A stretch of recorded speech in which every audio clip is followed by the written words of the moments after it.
অন্তরীকরণের চতুর্থ ভিডিওতে আপনাদের সবাইকে স্বাগত জানাচ্ছি। আমরা গত 3টা ভিডিওতে অন্তরীকরণের বিভিন্ন সূত্র এবং কয়েকটা সমস্যা নিয়ে আলোচনা করেছি।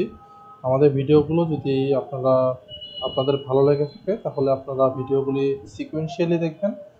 সিকোয়েন্সিয়ালি না দেখলে আপনারা আসলে বুঝতে পারবেন না যে অঙ্কগুলো আসলে কীভাবে করা হচ্ছে বা হচ্ছে না। তো আমরা শুরু করে দিই। তো আজকে আমরা কয়েকটা সমস্যা নিয়ে আলোচনা করব। তার প্রথম সমস্যাটা হচ্ছে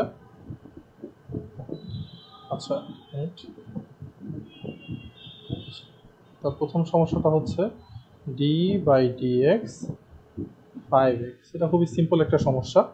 তো আমরা গত ভিডিওতে দেখেছিলাম যদি কোনো চলকের সাথে কনস্ট্যান্ট থাকে সেটাকে ইগনোর করে বাইরে বের করে দেওয়া হয় তাহলে সেটাকে লেখা যায় এক্স।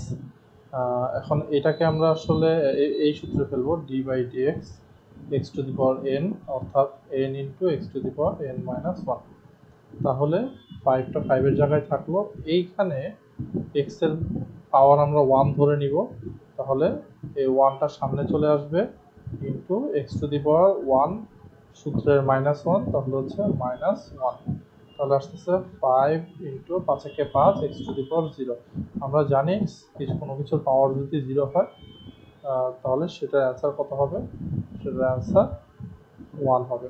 তাহলে আমরা আসতেছি 5। ঠিক আছে। আর এইটুকু জায়গা থেকে আমরা একটা সূত্র বের করতে পারি। এই জায়গাটা থেকে আমরা আরেকটা সূত্র বের করতে পারি, সেটা হচ্ছে ডি বাই ডিএক্স যদি এক্স হয়, মানে চলক আর বেজ, ডিফারেন্সিয়েশনের বেজ আর ডিফারেন্সিয়েশনের মানে যেটার উপর করা হবে সেটা যদি মিলে যায় তাহলে অ্যান্সার হবে 1। আর ডিফারেন্সিয়েশন যদি কোনো কনস্ট্যান্টের উপর করা হয় সেক্ষেত্রে অ্যান্সার হবে 0। এই দুটা জিনিস আমরা মনে রাখলে আমাদের পরবর্তীতে অঙ্ক করতে সুবিধা হবে। এই কয়েকটা স্টেপ করা লাগবে না। আচ্ছা, আমরা পরে আরেকটা সমস্যায় চলে যাই। সেটা হচ্ছে, আমরা তার আগে বলি না, আমরা একটা সূত্র জানি d by dx E to the power x equal to E to the power x. ঠিক আছে। এখন আমরা একটা সমস্যার সমাধান করবো, সেটা কি? D by dx E to the power x square. এখন এই সমস্যাটা কিন্তু আমরা জানি না যে এটা আসলে কীভাবে সমাধান করতে হবে। আর কি এটা করার জন্য আমাদেরকে এই সূত্রটা ব্যবহার করতে হবে। আর এখন আমরা যে টেকনিকটা শিখব এই টেকনিকেই আমরা মানে 80%-এর মতো ডিফারেন্সিয়েশন করে ফেলবো শুধুমাত্র এই টেকনিকের মাধ্যমে। এটা যদি আমরা একবার রপ্ত করতে পারি তাহলে ডিফারেন্সিয়েশনে যে আমাদের ভয়টা, যে কারণে আমরা ডিফারেন্সিয়েশন করতে চাই না, সেটা আসলে কেটে যাবে। আচ্ছা, এখন টেকনিকটা শুরু করা যাক। এখানে দেখেন E to the power x square বলছে, তাই না? কিন্তু আমরা তো শিখছি ই টু দি পাওয়ার এক্স। তাহলে সবার বাহিরে কে আছে? ই আছে না? এটা আপনাদের মানে অভিজ্ঞতা থেকে বুঝতে হবে যে সবার বাইরে কে আছে।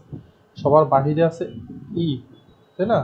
ই আছে সবার বাইরে। তাহলে উপরে যেটা আছে, আমরা যদি এটাকে মনে মনে এক্স ধরে নেই তাহলে এটা কি হয়ে যাচ্ছে? ই টু দি পাওয়ার এক্স হয়ে যাচ্ছে, তাই না?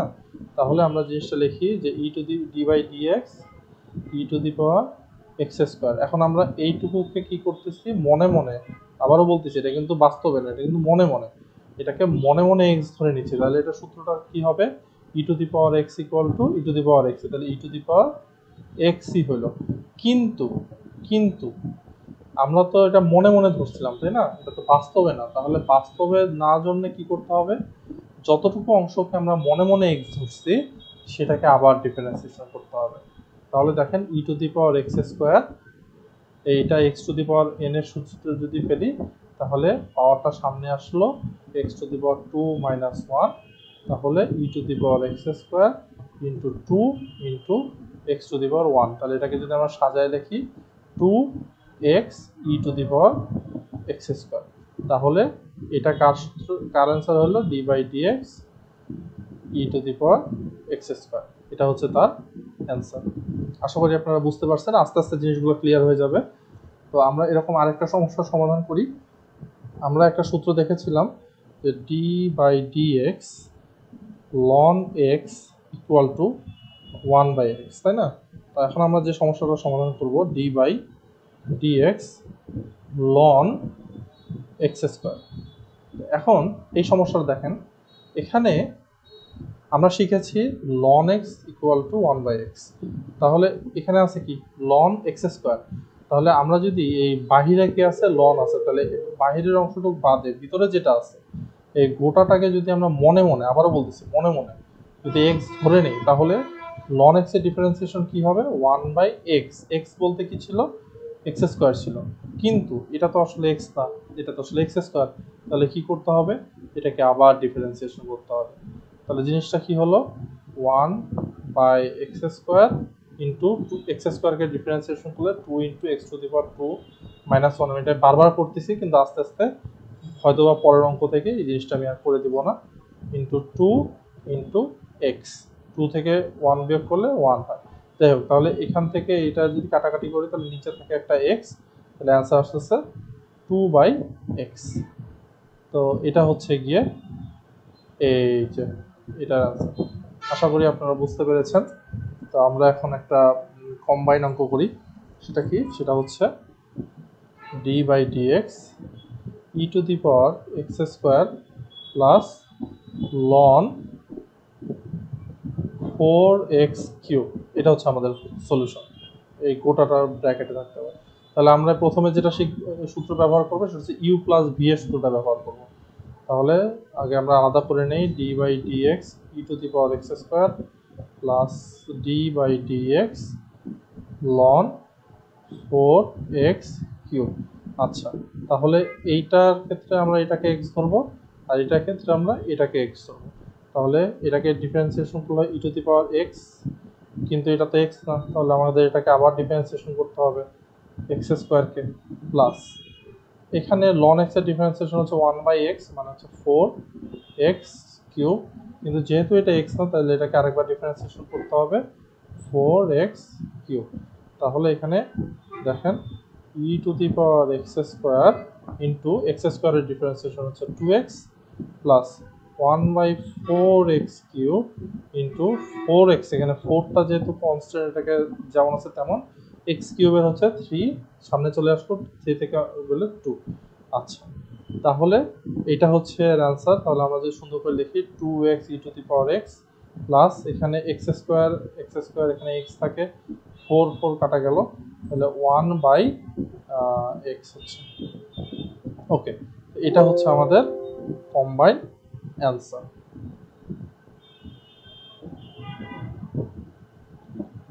ওকে, তো আমরা হচ্ছে গিয়ে নেক্সট প্রবলেমে চলে যাই। আচ্ছা, আমাদের নেক্সট প্রবলেম হচ্ছে হয়তোবা আমাদের, হ্যাঁ এটা আমাদের লাস্ট অঙ্ক আজকে। সেটা হচ্ছে আমরা একটা সূত্র শিখেছিলাম, সেটা হচ্ছে যে d/dx a⁻x a⁻x ln a। ঠিক আছে, তো আমরা যদি এরকম একটা সূত্র করি যে হচ্ছে d/dx a⁻sin থিটা।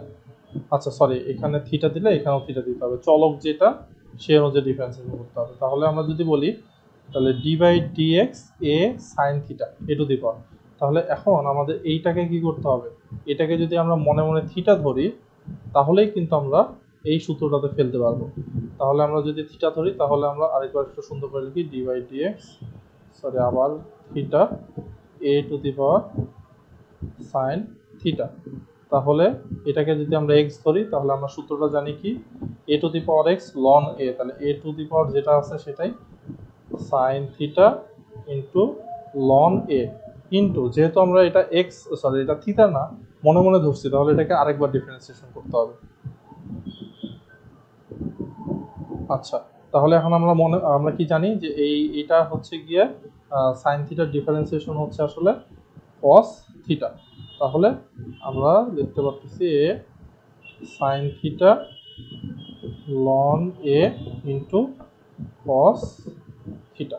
এটাই হচ্ছে তার অ্যান্সার, এটাই হচ্ছে এই প্রশ্নের অ্যান্সার। তো আজকে আমরা যে প্রবলেমগুলো নিয়ে আলোচনা করলাম এটা আসলে জাস্ট ডিফারেন্সিয়েশন শেখার জন্য শুরুর দিকের প্রবলেম। এই টেকনিকগুলো ব্যবহার করলে আশা করি আমরা সহজে শেষ করতে পারবো। পরের ভিডিওগুলো দেখার আমন্ত্রণ জানিয়ে ভিডিওটি এখনই শেষ করছি। ধন্যবাদ।